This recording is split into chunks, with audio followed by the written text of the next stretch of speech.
they decided not to perform the play. One of the students stepped forward, said, "We are going to sing the national anthem. That is the only performance that we would like to make today." They sang the national anthem. She then thanked everybody and said, "That is the message we have for you today." And then they left the stage. That's very powerful. Yeah. Is that called dropping the mic? Yeah, that's a dropping the mic moment. The mic probably exploded. Eh? Yeah. I don't know if you ever went to study in Kenya and if you read a single set book. There was never a set book that wasn't about revolution or talking about against they were all Zote. Drama festivals. Obviously, you're talking about the vices in the society. Corruption, stealing, adultery. It was always and majority of the vice at that particular time was corruption and bad leadership. Yes. And even during Moi's time, he never did something like this. He never stopped a school from performing a play. Even if it was bad, walikwenda status anamperformia na katu hapo anawalenga, mnaongea mnakula mandazi na mnendo. Na naishi hapo. He used to say watoto ni watoto, acha watoto wafanye kile wanafanya.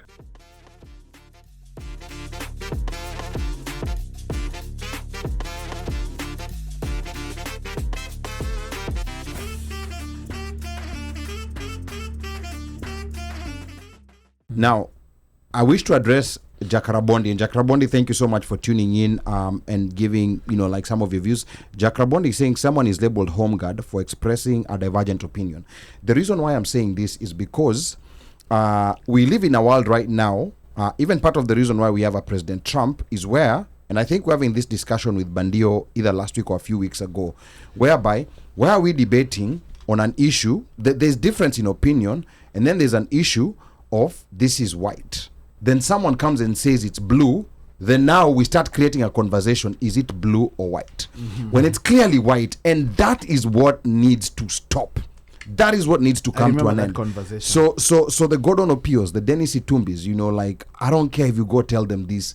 These are the modern day home guards, and history should remember them for that. They were spinning even when when blood was being shed. Last year under the Gen Z movement, they keep spinning, they will label, they will say stuff about Raila when he's outside the government, and then now they will come back and sing his praises when he's in government. So there's a difference between divergent opinion and people who are paid to spread malicious rumors and to get people out of and a lie is actually right now a member of County Assembly. Yeah, he's a member of County Assembly, and that's part of the problem. Some of these spin masters are the ones who end up in Parliament, because I think we've mentioned, wash people, I'll speak in a software entertainers, because there's some entertainers who do have leadership qualities. Mm-hmm. But I'll also say the new group is that these government paid bloggers.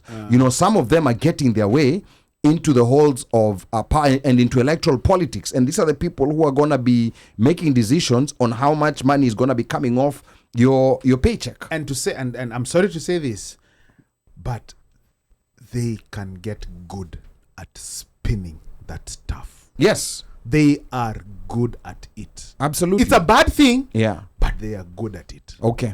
Anyway, the number to call: 202-683-4570. Press star 5 to speak. We know we have a couple of callers who've been waiting. 1974. Thank you for calling the One Mic Show. 1974. Name and where you're calling from. Welcome to the One Mic Show.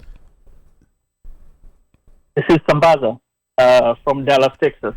Dallas is in the building. Karibu sana Dallas, Texas. Sambaza, give us your 2 minutes so that we can have a chance to pick up all those other callers who've called. Sambaza, twende kazi. Cut short. Anyway, this is my thing. You've already taken 1 minute. 30 seconds. 1 minute is gone. Okay, guys. Okay, on a serious note, let's get serious here for a little bit. There's one thing that I'm going to give you guys some story here, personal story. To me personally, I believe PIDA is a hoax. And the reason why I'm saying this, and I'm going to say it in my own opinion, and I have a strong opinion of that, is because I have a sister who was being abused, physically abused by her husband. The first time, and then the second time. I wrote a letter to FIDA, to Mombasa chapter and the main office. I never received any information back. Now, I don't know, I can say fortunately or unfortunately, it so happened that last October, I went home. And when I got home, that night when I arrived, she was beaten up. So I had to take her the next day to the police station so that she can be helped. Now, case was put in. The Kenyan system again could not help so much. There were some other difficulties trying. The legal process is it's not as fast as you would think it is. Even though the signs are there, the person has been beaten. There are bruises and everything. So, needless to say, the issue was left pending, and I left there. It only so happened that because I took her to the police station and there was an OB written down for that particular time, and thank God that we did that, was because now the next time it happened, they rushed to the police station and said, look, this is what happened and there's an OB. That's when this person was captured. Now, to date, this is a year plus, I have not received a confirmation email from FIDA just to say that they received my letter, to just give me some sort of relief that they did care, because I did write a long letter and explain the situation, but nobody answered. Now, I don't want you guys to feel sorry for me because I'm already, I'm past that. But the only problem is looking for integrity on such situations whereby, I'm here from outside, right? And I'm trying to make a case. I'm not there, but I'm supposed to take care of my family, and I'm the one who's taking care of my family. How would you feel if you're the one who is on the outside? You cannot get help, and then there's that person who's sitting at home, who things happen like that, and they cannot get the help. So some of these organizations, how do you find out their integrity, or how do you resolve to figure out which is more authentic? Now, for you, Erongo, I have seen your work. It's there. There's no ifs, buts, or what. I can safely say there is a record to show that what you put in has had some results. Now, for people, stuff like FIDA, right? I'm sorry to say, tena ni ya wanawake. Makelele walikuwa nasema before, from all that time, when you needed them and you're asking to help for a woman, I don't even get a response. I think that has a lot to say. And I rest my case there. For the opportunity to speak. Wow. Very, very personal situation. Thanks, Stefan. Yeah, thank you so much, Sambaza. I'm surprised hakuvalisha huo msena mangumi. Yeah, I'm surprised, but I'm sure kuna vitu. Yeah, and Irungu, remember this conversation started by Sambaza saying FIDA is a hoax, and gave a very personal experience on why he feels that way. And I think there are many people who might also share his sentiments. Yeah. So first of all, let me just start by offering solidarity and some sadness also, not so much for you, Sambaza, but for your sister. Your sister is one of the very, very many women that experience assault and battering, and we talked about this at the first part of the program. 1 in 3 women in Kenya experience some form of sexual assault or physical assault or mental assault. Right, 1 in 3. That's the figures in the economic survey, right? Wow. So the numbers are very high. If you are a lesbian woman in Kenya, that figure will be tripled. Let me just put it out there. I know we're still going to at some point talk about. Yes, we'll get to that. Talk about those issues. So you're saying the figure is tripled because then it becomes what? Because we're talking about 1 in 3. So what is it like? Every one of them basically. He's mathematically challenged. So help him. Yes. Yeah, Mimi. Because he's assuming 1 in 3. So you it's going to be 3 in 3. No, he's multiplying by 3. Mimi not multiplying by 3. Not only are we both, but we're in a very serious discussion. But let's digress a little bit because it's late, and also it's good to be light on issues. Yeah. You and I have two similarities. The Uh-huh. first is that we are DJs. You're better, but we're both DJs. The second one is we're both mathematically challenged. No. I think don't combine the two statistics together. Unaona msee wa nini? Wewe. Huyu ni msee wa Abbott. Mimi nilipiga wewe ulijiweka hapo. Malkia Singh. nilipiga Malkiat, lakini huyu alipiga Abbott.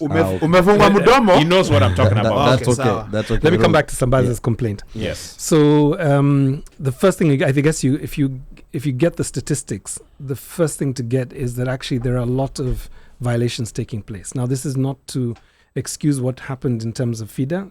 You should have received the services that you needed, or your sister should have received the services that she needed. I know that FIDA deals with thousands of cases every year. Right, so it's not that they're not dealing with cases; they are dealing with cases. The question for me, and I will raise this with Annie Reri, who is the executive director of FIDA, is why did this particular case slip through the cracks? And if you would like, I think Sambazi, you still perhaps could reach out to the director at this level and just express what happened to this email. Is it that the systems failed? Is it that an individual did not take action on this issue? And just take it to the next level, take it to the level of the executive director, because I think they would be mortified that a woman was in need and they failed to protect her, right? Let me come to the third point. NGOs are not governments. It is not the responsibility of NGOs to respond to violence, to respond to intimidation and harassment of any kind, not just women. The responsibility first and foremost is to the Kenya government. So I'm very glad that you came back. You went through the procedure of getting a P3 form. You pushed this to, I think I heard you say you pushed this towards the courts. But essentially what, as Amnesty, we've been saying is that we could expand the NGO sector by 100-fold, and 52 million Kenyans plus would still not be covered.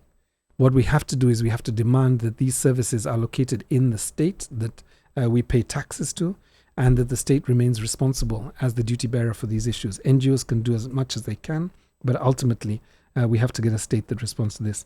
For those of you who are listening, there's a hotline for FIDA, and that is, I don't know how it works from the US, but it's a toll-free line, 0800 720 501.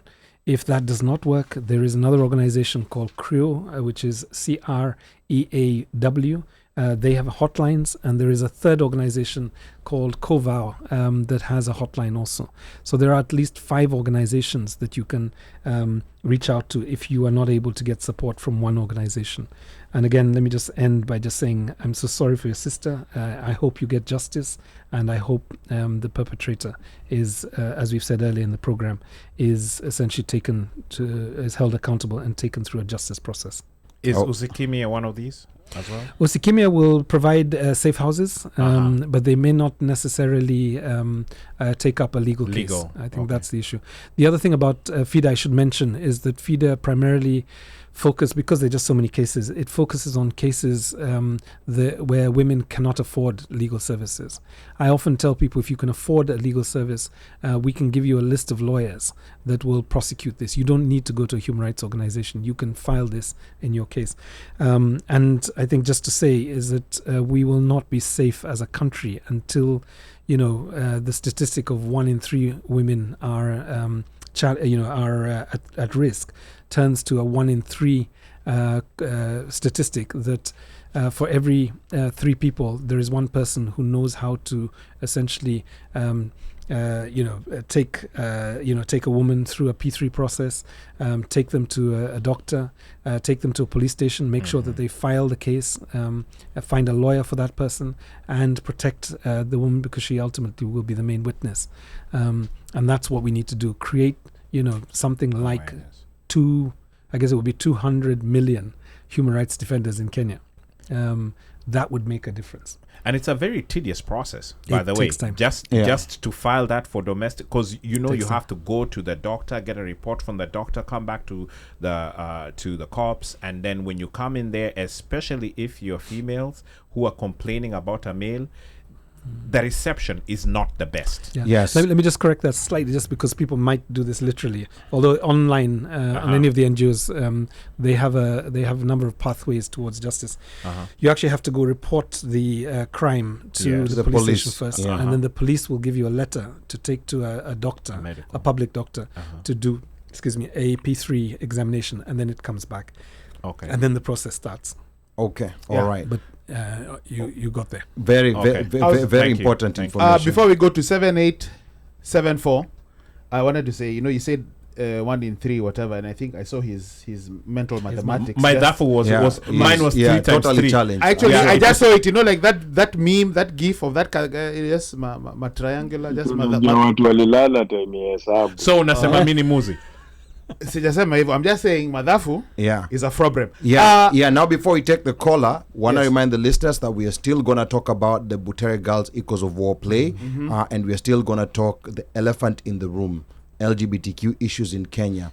Is this, like Western values being pushed on us, or is there a legit case for looking into their rights in Kenya? We're going to be talking about that shortly, so stay tuned. But also to throw A curveball. a curveball. A curveball. And this is something that you can think about. We always get those cases of supposed violence or whatever that end up not being true. Yes. Right? So, misinformation. Misinformation. cases. So pretty much, I don't like Irongo, so I'm just gonna go and report Irungu did something. and whatever, and that starts a whole process and prosecution. Trickle down effect. And I think also that needs to be taken into account. Okay. And how do you go about sifting through that? But Yes, anyway, we're going to talk about that. 7874. Thank you for calling the One Mic Show. Majina, name and where you're calling from, please. Welcome to the OneMicShow. Now it's your gope. Going once. 7874. There we go. Okay. Ameogopa hiyo base ya mwisho. 7874. Thank you, One Mic Show. You guys can hear me? Yes. Loud and we clear. can. Tell us your name and where you're calling from. Karibu. Yes, my name's Dr. Saisi Marasa. I'm the founding president of Kenya Diaspora Alliance USA. Very happy to listen into the show and to hear Mtumishi Irungu, very dear friend of the KDA USA. It's been very helpful. My question to Irungu is on the rights of Kenyans in diaspora, especially those of us, our sisters and brothers who work in the Middle East. The government has been pushing for Kenyans, especially the youth, to look across the borders. And what comes into mind is the working conditions in these countries, especially in the Middle East, especially for our young sisters and ladies who are very desperate because they have no jobs back in Kenya. And the government is creating these opportunities for them to go, especially in the Middle East. And we've had horrible stories of abuse, of rape, of being thrown over the balconies, of their identities, passports being confiscated on arrival. And there begs the question of where is the right of these fellow Kenyans? They need dignity. And as Amnesty International, you fight for the rights of many issues, social justice, the rights of Kenyans, the respecting, human rights, and the right for identity and respect is very core. What is your take? That's my first part. Second part, along the same lines of, government supporting Kenyans to find jobs abroad. I'm sure you are aware the government of Ruto signed an agreement with the German government to actually giving a carte blanche the German government to deport Kenyans in Germany for them to even allow Kenyans to participate in that in the program to bring Kenyans to work in Germany. That was a condition, and it caused a big uproar in the social media. I'm not sure whether you guys picked it up, but it's fall with the international immigration law. What would be your take? And lastly but not least, there was a case of a Kenyan lady called Mercy who was abused in Albania 2 years ago, and the culprits in that case haven't been brought to justice. This lady, and I applaud the Kenyan diaspora, especially in the U.S. The case was brought up to me. I raised it up in our KDA USA platform, and Mercy was generously supported. There was fundraising. I raised the issue with the State Department of Diaspora Affairs, and they were able to coordinate a lifting of the lady to Germany for treatment. Once she stabilized, she was taken to Kenya, but eventually she succumbed to her injuries. But the perpetrators haven't been brought to justice. Just, tying all these things in, where do the diaspora, especially victims of justice, get justice, and how can your organization, Amnesty International, come in and help? Thank you very much, and thank you, OneMicShow, for the great opportunity. Okay, Thank Dr. you, Dr. Marasa, Marasa. Thank you so wow, much. so some very deep questions, which shows you the breadth of the listeners and the people who tune into the OneMicShow. Very, very deep questions. Irungu. No, these are critical questions. I thought as you were speaking also of the cases of Duta Masharia, the woman that was caught and convicted with 2 kilograms of cocaine in Vietnam and was sentenced to death. I thought of the women that were in Myanmar as well. Myanmar. Yeah. So I always get that one slightly confused. Munyima sounds like a place in Murima. It sounds like a place in Murima. Usiguze. Mwadhani Jesus is Lord. This is why I have to travel internationally from time to time. Munyima. Ulinyimwa? Alinyima. Okay, sorry, carry on. Okay, let's keep going. Yeah. So, I think there are a number of things. First of all, we have to be clear that the Kenyan government has an obligation to protect Kenyans wherever they are. Across the world. Yes. So when we hear from the Prime Cabinet Secretary that there are at least 1,000 Kenyans in distress with the law or in jails, it is important that they think more about how do they preemptively prevent Kenyans from getting into these situations. And I think there are 3 things that they can do. One is much more legal awareness. Much of the cases that we hear about in the United Arab Emirates, and just to mention, Amnesty International Kenya, and actually Amnesty International have a report on Kenyans' experiences in UAE coming out next month. We are launching it in Mombasa with a number of people who have gone through those experiences. There needs to be much more legal empowerment awareness for people to be able to distinguish between what are essentially just people trafficking, human trafficking rings rather than employment opportunities. And then secondly, also we need to essentially have protection facilities in a number of the embassies where these issues are recurrent. It's not enough for amnesties and the human rights organizations to be providing the safe houses. Our ministries need to be able to do this for themselves. The diaspora department, and I spoke to the PS not less than 3 weeks ago on this report that is coming up. They're aware of this. They understand the dangers and risks for particularly women, but also men in other countries. The challenge they've got essentially is the resources to be able to scale up protection in those countries. And again, this is an issue that I think the diaspora communities should work on. There are 500,000 Kenyans in the diaspora all over the world.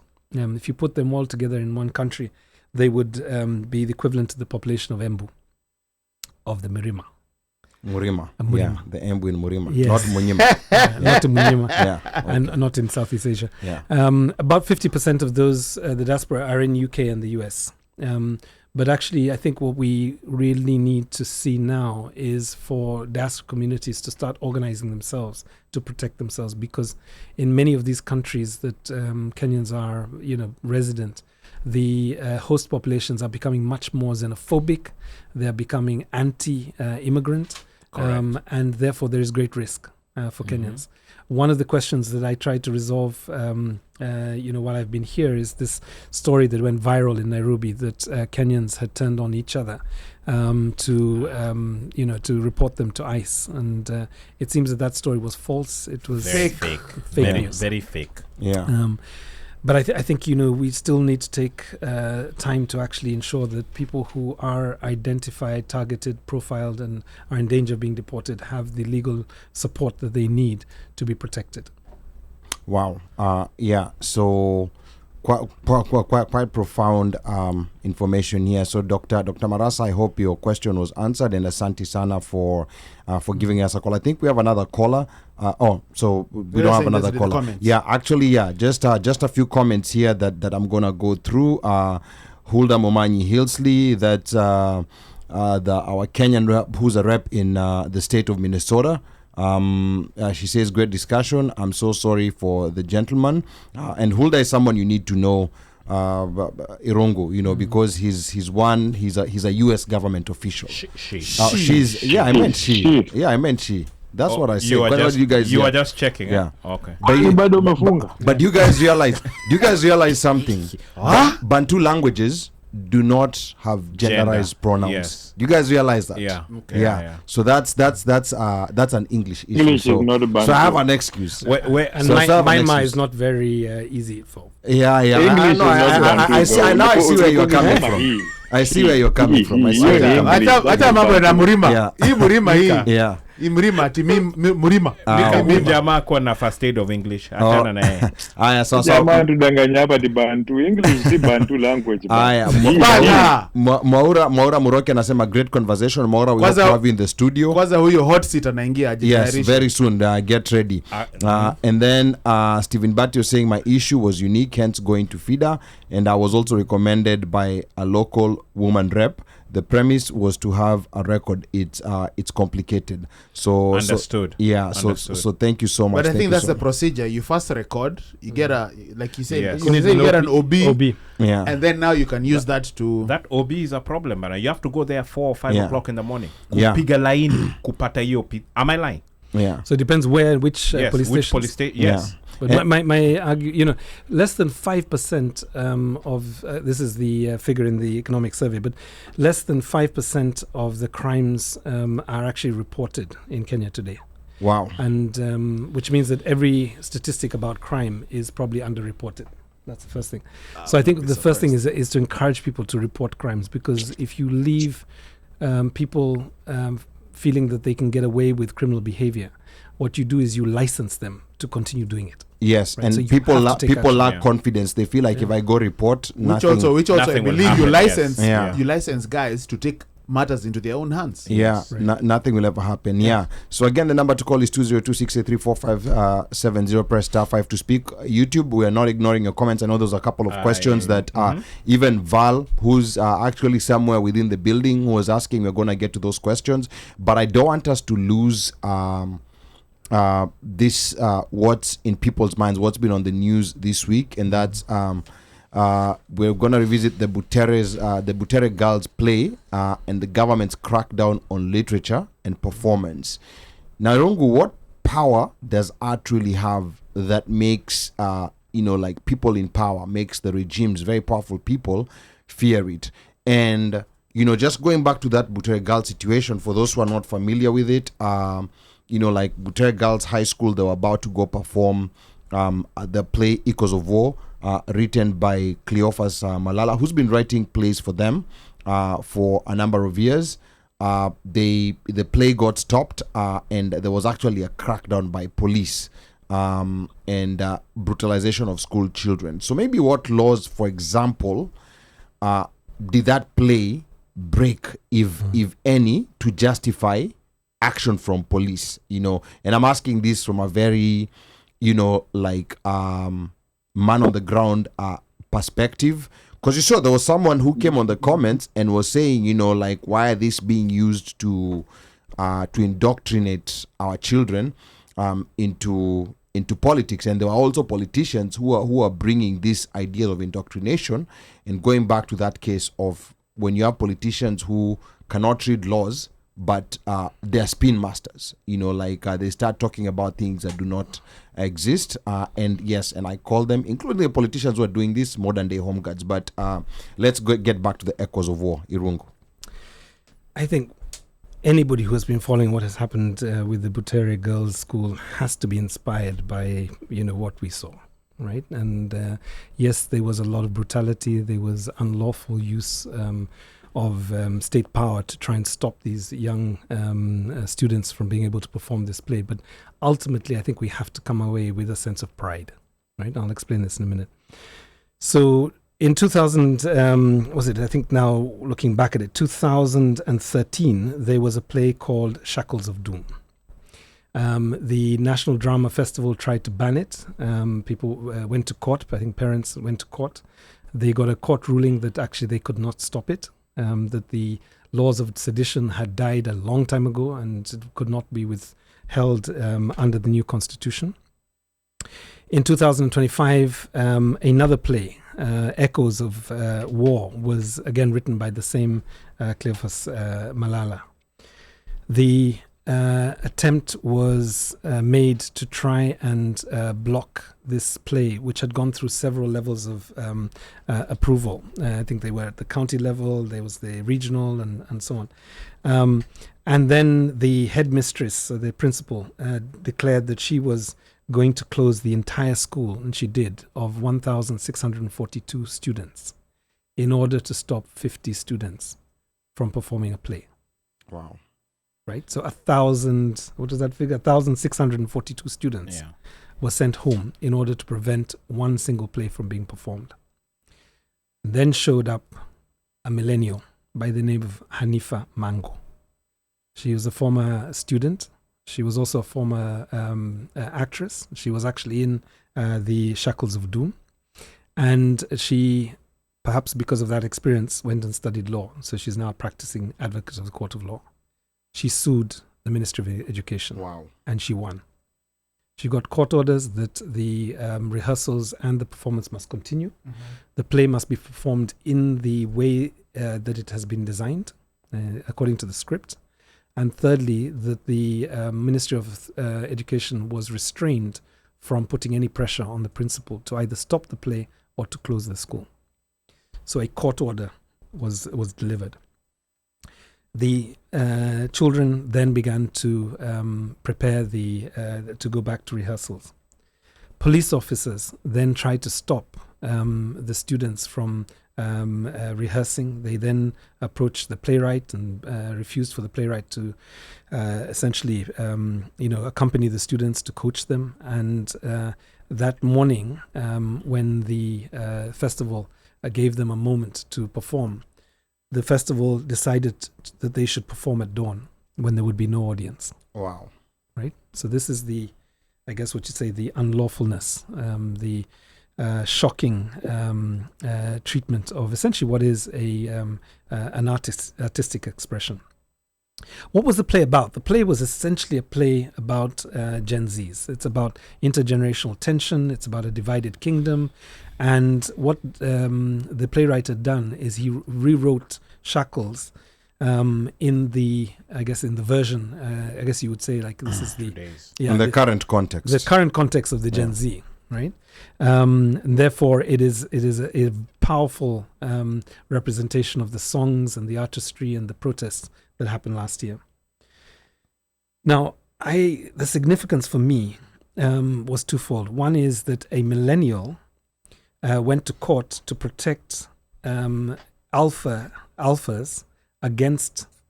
Went to court to protect alphas who had been inspired by Gen Z. There was 3 generations. So alphas are the ones who come after Gen Z. Yeah, the people who are performing it are not Gen Zs. They're alphas. Okay. And their alphas are the ones that were inspired by the Gen Zs. And now they're being protected by a millennial. So what the state has to recognize is that 3 generations were basically aligned in this moment. Now, I don't know how you can win a battle against 3 generations in the same moment, right? The second thing that's important is that when they came to perform, they decided not to perform the play. One of the students stepped forward, said, we are going to sing the national anthem. That is the only performance that we would like to make today. They sang the national anthem. She then thanked everybody and said, that is the message we have for you today. And then they left the stage. That's very powerful. Yeah. Is that called dropping the mic? Yeah, that's a drop in the mic the moment. mic probably exploded. Yeah. It was shocking. Don't look at me. Yeah. That wasn't me. The one mic. No, that wasn't me. That would be the one less mic. The one less mic. Thank you. That's not me. Okay. I don't entertain that nonsense. So Butere is iconic. I mean, it is the equivalent of an earlier generation of the Kamarithu popular theatre that Gogo Amire and Goge Wathiongo developed back in the 1970s. It is the tradition that is there with the social justice traveling theatre that currently performs in different communities and takes on themes of freedom from violence, freedom from police violence, freedom from gender-based violence.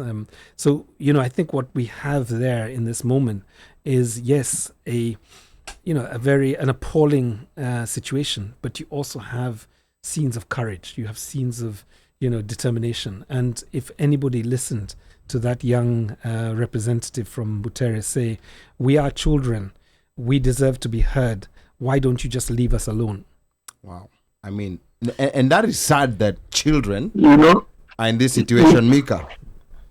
One thing, this guy who likes fighting kids doesn't understand that. You need to remember that this guy, the first time he was protested against. Which guy are you talking about? This guy who are you talking about? Kasongo. Okay. All right. As in, the first time Ruto was properly protested against, like people protested against him. Mika. Yeah. Quick question. This guy. Uyo. Okay. Uyo best Anyway. Okay. Aya, Mika. The first time people protested against him were these Gen Zs when they were in primary school. Langata Primary School, when he was grabbing their land, they're playing Western. That hotel. That was the first time that he has a history with this kid. And he likes getting protested. And you open up a pigadu. And one thing he's forgetting is that these kids that he was fighting in Butere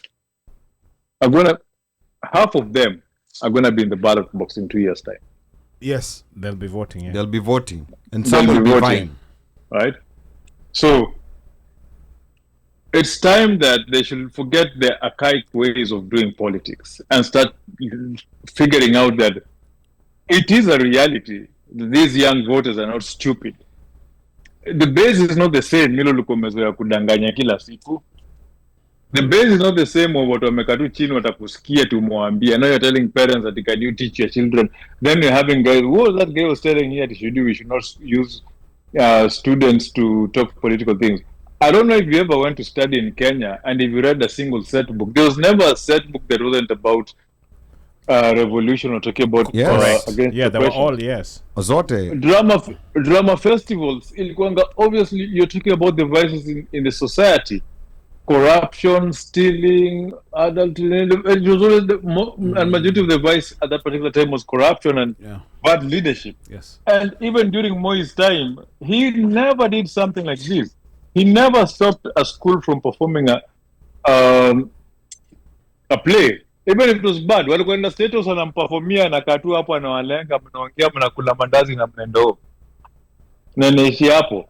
He used to say watoto ni watoto, acha watoto wafanye kile wanafanya. So I really don't understand how a whole government mechanism was shut down and then they started selling this narrative we should stop politicians from politicizing school children. This politician is a script writer. He's a script producer. That's he likes doing that. That's his artistic value. He's been doing the same for this school for quite a long time. But Mika, I think, like part of what people on the other side are saying, like you have Esther Mulusa here is saying Butere girls play debacle, to me boils down to a petty war on Malala, who is now a protege of Rigiji. And I think part of the reason why this is coming up is that at some point, the same person who was writing this play was on the same side as the president, but now went against him and wrote this play, which brings, you know, like some of the hypocrisy. Yes, it's an amazing play, but it also brings out some of the hypocrisy that we have within either Kenyan politics or people who enter into Kenyan politics, because he was known for writing his plays before he got into politics. It made him popular and got him elected, and, you know, like, got on the side of the people he was writing against. Then after he exited, now he's here writing against them. But Because let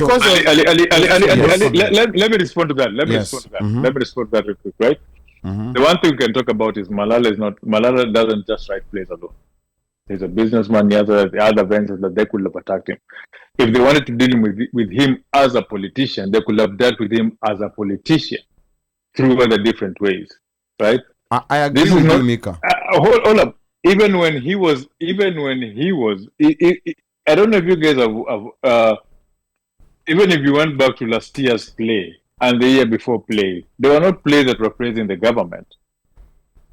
No, I agree with you, Mika. So my thing is this: as much as we want to say it, okay, fine, it's an attack on Malala.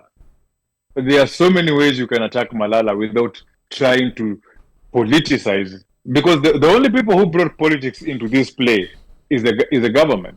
It's not Malala. Because everybody has their own right to choose their political stance. If Malala decided that I was with you in this government, right now my values don't align with you in this government, and I'm pulling myself out from this government. It's a political stance that I've chosen. You have to respect it. Mika, the same way they have chosen a political stance to stay in the government. Yeah, Mika, we are in alignment, but I think, you know, like, I'm not even talking about the government here. I'm talking about now Malala, you know, like, as the person who writes plays.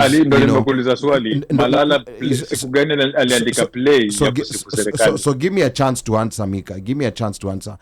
What I'm saying is that, in fact, the plays that I'm familiar with Malala's are the two plays, Shackles of Doom, and this one, Echoes of War. You know, like, I'm not gonna pretend that I know any other plays he's written, but I'm saying, you know, just based on these two plays where, you know, like, when he probably did not write any plays praising the government, but I'm talking about the plays against the government, whereby, you know, like, when he was outside, he was writing a play against the government. Then he went inside, and then, you know, like, came back outside again, and then he's writing this one. Whatever he did in between while he was in government, that's something that I don't know. But I think I want Irungu to talk on this before we come back to you, Mika, on this juxtaposition that people have, because we also don't know if Malala next year will go back again and side with the people who are fighting him right now. Let me ask you something, Ali. Mika, let's go to Irungu, and then you're going to come back to us. So the only question I think that really matters is, has anybody broken any law? No, we can agree and say no. The playwright written anything that is unlawful, that is defamatory, that is whatever? And the answer to that is no. Yes. Do we have the freedom of expression in our country? As far as I checked, we do. Yes. Mm-hmm. Therefore, anything that prevents freedom of expression and freedom of cultural expression, particularly artistic expression, in the spirit and the history of our ancestors, Mishere Mugo and others, Gogiwa Miri and so on, has to be protected, because once you go down that road, then anybody can decide what is seditious and what is not seditious. True, and I think, I was reminded, so while I was at the University of Berkeley, I was reminded of, when I went to Kenyatta University in 1989, and I was trying to get in to do a master's there, and what they told me was, we're happy to take you. What do you want to write on? I said, well, I want to write on Mau Mau and the history of the nationalist movement. They said, that's fine. The only thing I need to tell you is that before we mark your papers, we're going to have to hand them over to the special branch for them to mark them also. Wow. So I said, what do you mean?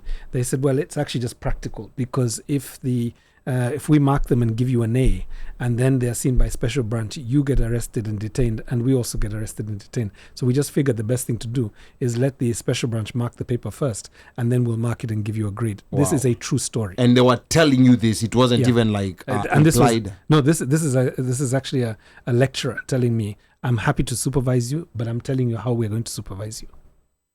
Now, that is 1989 Kenya, right? We do not want to go back there, right? It is neither in the government's interest or the political party that is the ruling party at the moment. It's not in the interest of the country. They're hiding something. We must not allow free speech to be criminalized. Wow. Let me say. Let me just mention. Uno. Go ahead, Mika. Yes. Before I forget. Go ahead, Mika. Go ahead, Mika. So, Ali. Yes.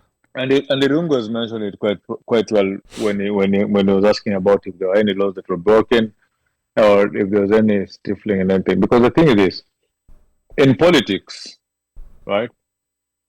In politics, your values are fair game depending on what you're believing at that particular moment.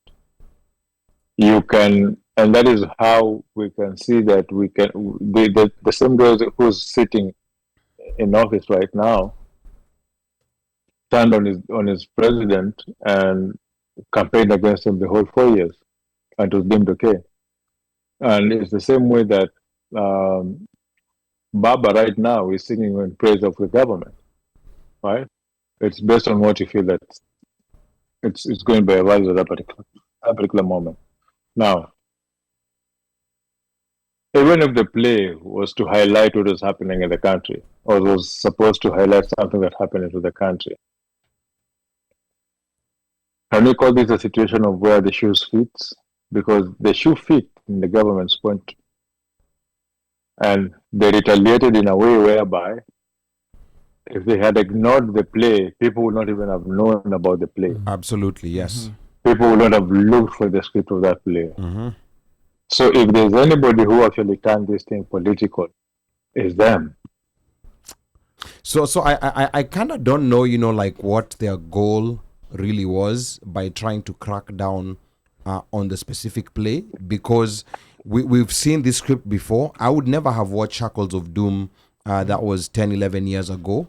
If it wasn't for... By the way, that Murkomen was in support of. Yeah, and then he switched. And that's part of the problem that we have within our politics. Right. But now this other one, Echoes of War, we would have never known about this play. Now the script is being circulated all over WhatsApp. People are analyzing it. They're putting it on ChatGPT, summarizing it and getting the themes and making comparisons and contrasts. And now this play is going to be so popular, like after the fact. Now, I think now people are willing to pay money to go and watch it live. If I was in Kenya, other theaters are gonna do it. Yes, people are gonna do it using AI.